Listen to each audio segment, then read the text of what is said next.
Lutuan natin sila ng ulam yan. Nakita ko lang sa rep to eh. Yan. Ribs tapos may manok yan. Adobo halo to. Ribs, manok, tsaka laman ng baboy. Halo-halo. Ulam nila yan. Ito sa akin. Paksiw na tulingan yan.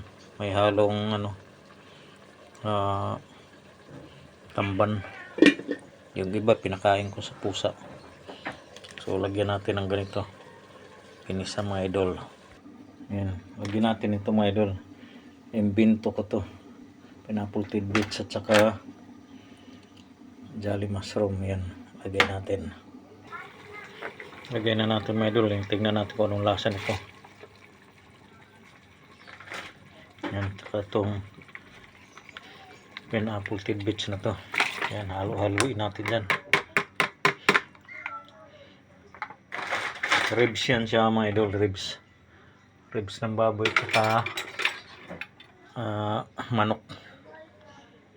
Halo yan. Tingnan natin kung ano. Haluin ko muna.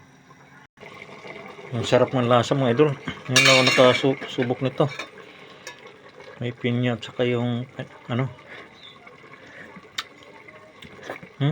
ang sarap ng sabaw.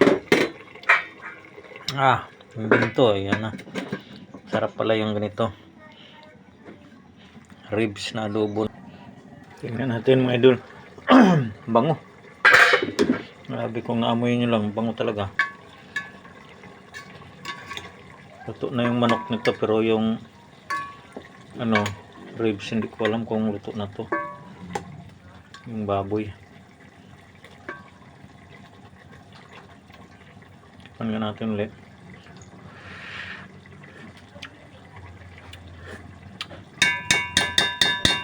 Sarap talaga. Thank you mga idol. Salamat sa panonood. Ang sarap ng pagkaluto. Patutuin ko lang yung konti mga idol. Okay na yan. Goods na yan. Bye bye.